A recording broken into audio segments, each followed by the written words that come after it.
Je vois très souvent passer le sujet, que ce soit dans mes lives, en commentaire YouTube ou même ailleurs, de Home Assistant sur Proxmox ou plus généralement sur de la virtualisation, que ce soit sur un NAS, Proxmox, de l'Hyper-V, ce que vous voulez, peu importe, la virtualisation. Et certains le savent déjà, mais c'est une pratique que je n'aime pas et que je déconseille au plus grand nombre. Selon moi, dans la plupart des cas, il y a plus de désavantages que d'avantages.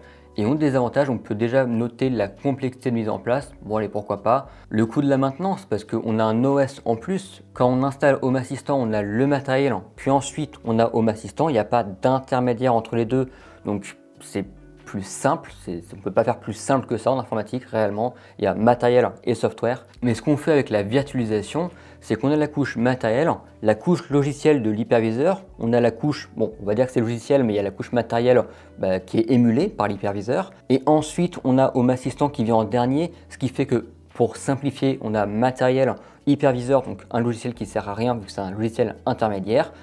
Et ensuite, on a Home Assistant, donc on a cet intermédiaire qui ne sert à rien dans pas mal de cas. Alors je dis que ça sert à rien, mais dans le cas de la domotique et de Home Assistant, ça ne sert à rien. Un Proxmox à avoir chez soi, pour ceux qui font de la virtualisation, c'est super utile. Moi j'en ai un, j'ai remis le mien en place justement, et je fais muse avec et je suis content. Mais le sujet, c'est que ne vous embarquez pas dans une installation de Home Assistant sur un hyperviseur si vous ne connaissez pas le monde de la virtualisation et que vous n'êtes pas à l'aise avec ces technologies. 2, il faut savoir que si vous faites pas mal de maintenance sur votre hyperviseur, que vous redémarrez souvent Proxmox pour le mettre à jour, etc., ça va aussi redémarrer Home Assistant, donc ça va juste casser votre domotique le temps que ça redémarre. Si votre matériel de votre hyperviseur ou si votre hyperviseur en lui-même tombe en panne, Home Assistant aussi tombe en panne, donc plus de domotique chez vous. Donc pour moi, avoir Home Assistant dédié avec du matériel dédié, c'est beaucoup plus intelligent dans beaucoup de cas. Après, si vous n'avez pas le choix et plein d'autres situations et que vous êtes OK avec le fait de virtualiser Home Assistant et que vous êtes conscient des choix que vous faites, pas de souci, on va voir ça juste après. Home Assistant, pour fonctionner, par exemple, il a besoin de clés USB, que ce soit du clé USB Zigbee, Thread, je vais dire Matter, mais non, plutôt Z-Wave. Donc ce type de clé-là, va falloir faire du mapping avec votre hyperviseur, parce que si vous branchez votre clé sur votre hyperviseur, par défaut, ça ne fonctionnera pas, il faudra faire un petit mapping. C'est pas très compliqué à faire, mais il faut le penser à le faire. Mais si chez vous, vous avez un cluster, là, ça commence à devenir compliqué, parce que quand vous allez déplacer votre VM d'un Proxmox à un autre, la clé elle va pas se déplacer toute seule, ça ne marche pas comme ça. C'est là où il y a deux solutions, soit vous débranchez votre clé, vous la remettez sur l'autre, enfin c'est nul en fait, on ne fait pas ça. Le second choix, c'est ce type de dongle des SM Lite qui permet pour la partie Thread et la partie Zigbee avoir un dongle USB, mais pas en USB, sur réseau. Et ça, c'est super cool et j'en ai fait une vidéo dédiée. Si le produit vous intéresse, bien sûr, il y a un lien chez Domadou dans la description. Et si le sujet vous intéresse encore plus, il y a possibilité de faire des vidéos dessus, juste dites-moi en commentaire si ça vous intéresse. Et bien sûr, quand même, la virtualisation, on a quelques avantages, notamment les snapshots. On va me le ressortir, donc je le dis, mais pour moi, ce n'est pas un avantage. La sauvegarde Home Assistant, elle est déjà très fiable et très fonctionnelle, et elle est plus granulaire que les snapshots. Une snapshot, ça remet juste une machine virtuelle à un état à un moment donné. Donc si vous voulez juste restaurer la partie dashboard, juste restaurer un module complémentaire, c'est pas possible. Et même en termes de coût du matériel, il est de 0, parce que si vous avez déjà un Proxmox chez vous, créer une machine virtuelle, ça ne vous coûtera pas plus, si ce n'est peut-être un peu plus d'électricité, et encore c'est peanuts, donc il n'y a pas trop de sujet à ça, mais vraiment les avantages, j'ai du mal à en trouver pour un usage domestique en tout cas. Mais si vous êtes conscient de ce que vous faites, on va installer Home Assistant sur Proxmox maintenant tout de suite, right now, et c'est super simple à faire grâce à un mec qui a décidé de faire un script. On lance le script, on répond à 2-3 choix et puis youp la boum, ça marche. Et je trouve ce truc incroyable. Sachant qu'on installe Home Assistant OS, donc vraiment le système Home Assistant OS, et ça c'est cool et j'aime beaucoup ça parce que c'est beaucoup plus simple que l'installer sur Debian ou Ubuntu, à faire des conteneurs Docker, etc. C'est compliqué. Là c'est super simple, vous allez voir. Le script, je vous le mets directement dans l'article qui est en description de cette vidéo, donc allez-y faire un tour. Et il est super simple, genre vraiment c'est du plug and play. Donc là j'ai mon script, on va juste copier ça, on va aller sur Proxmox. Voici mon installation, on peut voir que j'ai déjà quelques Home Assistant chez moi parce que c'est super pratique pour en avoir un en bêta, un pour tester des intégrations du matériel. Donc j'ai pas mal de Home Assistant et je commence à en avoir un peu trop d'ailleurs. Et pour installer Home Assistant, c'est super simple, on va juste se rendre au niveau du node, pas au niveau du data center mais au niveau du node. Donc ici moi mon node s'appelle PVE. On va aller dans le shell, donc là on peut exécuter des commandes et on va tout simplement venir coller le script. Donc là, tac, je colle. On a le script, on exécute, ça va nous ouvrir une petite page assez intéressante. On a Home Assistant avec un petit menu que vous connaissez peut-être si vous faites un peu de Debian, etc. Ça ressemble un peu. This will create a new Home Assistant OS VM. Proceed. Ben oui, je veux procéder à ça, donc je clique oui. Et c'est ça qui est bien, c'est qu'en fait le script il crée la machine virtuelle. Vous n'avez pas besoin de créer la machine virtuelle, installer un système d'exploitation. Non, le script fait vraiment tout seul. Use default settings. Vous pouvez dire oui, mais vu qu'on est dans une vidéo intéressante et on fait des choses où on maîtrise notre installation, on va dire avancer. On va choisir la version, donc par défaut c'est la stable. On peut aussi avoir un Home Assistant en bêta ou en version dev. C'est pratique pour moi, mais pour vous, je vois pas l'intérêt, donc on va rester en stable parce qu'on veut de la domotique stable. L'ID de la machine, si vous connaissez Proxmox, je ne vais pas vous dire ce que c'est. Moi, je vais la mettre, je sais pas moi, en 708, allez, juste un nombre au pif comme ça. Pourquoi pas, on clique OK. Ensuite, on a le type de machine. Par défaut, c'est du i440FX. Et moi, ce que j'aime bien, c'est d'avoir quelque chose de plus moderne. Donc, je privilégie le Q35 qui est pour moi plus moderne et plus efficace et plus intéressant à utiliser. Donc, je sélectionne ça, on va faire OK. Disque cache, on va le laisser par défaut. Le host name, donc ça va être le nom de la machine virtuelle. Là, je vais mettre par exemple, on peut mettre Home Assistant. Voilà, c'est très bien, c'est très simple. J'en ai pas déjà qui s'appelle comme ça, c'est parfait. OK.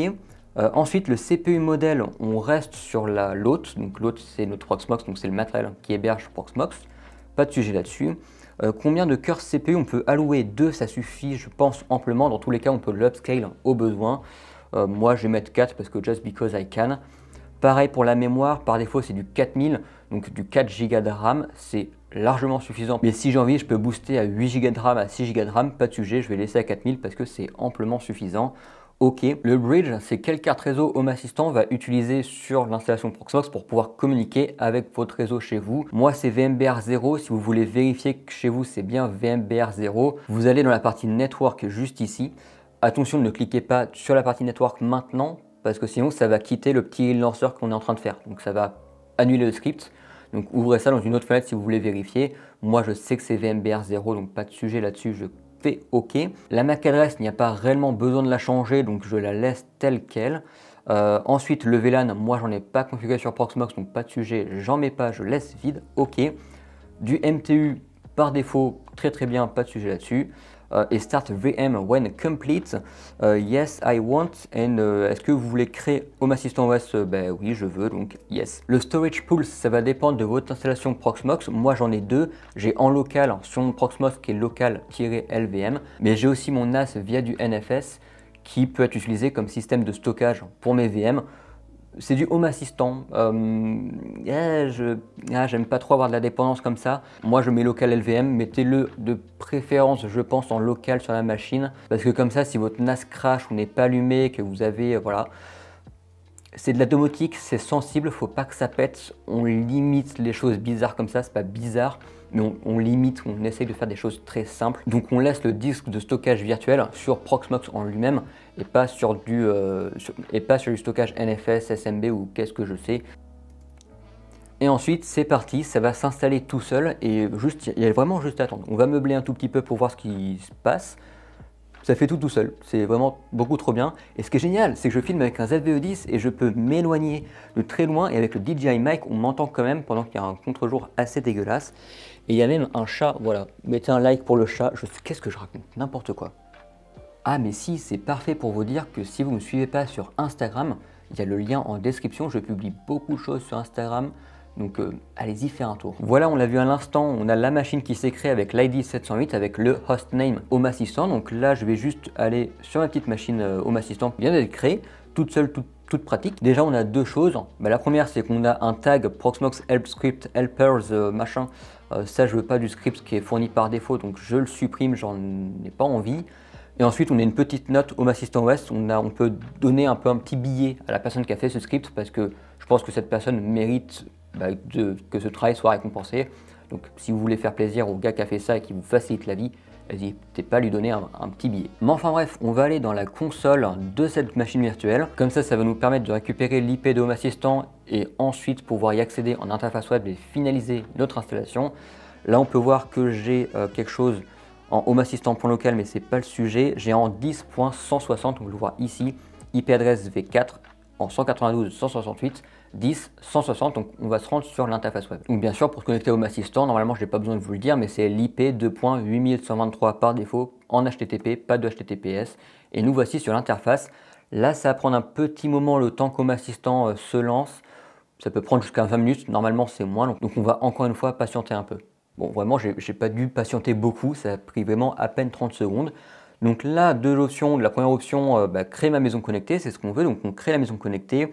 Je vais aller très vite parce qu'on a déjà fait pas mal de tutos là-dessus. Donc créer un utilisateur, on va mettre Jérémy en mot de passe. Je vais mettre un mot de passe qui s'appelle P, parce que j'aime bien le mot de passe P. Il est simple, il est pratique et il est très cybersécurité. Donc ok, créer un compte. La localisation, je la laisse par défaut, vous pouvez mettre chez vous. Donc moi je suis à Amsterdam, je vis à Amsterdam, pourquoi pas aujourd'hui, c'est comme ça. La France, enfin le pays, on va mettre la France plutôt. Pays France parce que je vis en France, je suis français. Je pourrais mettre anglais, j'aime beaucoup avoir mes systèmes en anglais, vous le savez. Je ne veux pas partager mes données à Home Assistant, ils sont gentils mais j'ai pas envie. Hop, et ensuite c'est tout, c'est fini. Donc on a quelques découvertes sur le réseau, on peut voir que j'ai du Zigbee Home Automation, putain c'était compliqué. Zigbee Home Automation, ça c'est ma SM Lite qui est ici, alors c'est pas elle, c'en est une autre, mais qui est automatiquement détectée par Zigbee Home Automation. Ça c'est cool, on a pas mal d'autres petits services que j'utilise chez moi, du Sonos, du Matter, du Philips Hue, une Apple TV, et voilà, on a notre Home Assistant qui est installé. Déjà je peux vous aiguiller un peu, il y a pas mal de tutos déjà sur la chaîne si vous voulez faire des choses un peu spécifiques. Si vous voulez des tutos sur la SM Lite, parce que ça pour moi, ça avec une installation Proxmox, ce truc là, c'est juste du pain béni, c'est beaucoup trop bien. J'ai essayé ça avec du Zigbee Home Automation, ça marche trop bien. J'ai essayé ça avec du Zigbee 2 MQTT, ça marche trop bien aussi. Et ça, moi, pour faire mes tests d'appareil Zigbee, putain, c'est génial, j'adore. Mais aussi, n'oubliez pas deux, trois petites choses. Par exemple, fixer l'IP de votre Home Assistant, parce que c'est très important d'avoir une adresse IP fixe sur Home Assistant. Mais donc pour ça, c'est super simple. On va aller dans les paramètres, dans les apps. Pas du tout dans les appareils, c'est l'habitude que je dis ça. Dans Système, dans Réseau. Et là, on a IPv4. Déjà, on peut changer le hostname ici, si on a envie. Pour qu'il soit différent, on peut le changer. Et là, en IPv4, on n'oublie pas de mettre statique et ne laissez pas l'adresse par défaut. Mettez une adresse qui est hors de votre range DHCP. Moi, je sais que je peux la mettre par exemple en 201. Je fais enregistrer, ça va redémarrer avec la nouvelle IP, il faudra se connecter, etc. Je ne vais pas plus loin parce qu'il n'y a pas réellement d'intérêt. Et donc voilà tout pour cette vidéo. Et je pense que c'est la première vidéo avec le ZVE10 qui est à peu près potable depuis que j'ai cet appareil-là. Enfin, j'espère que cette vidéo vous aura plu. On se retrouve très bientôt pour de prochaine parce qu'il y en aura d'autres en fait. Allez, ciao.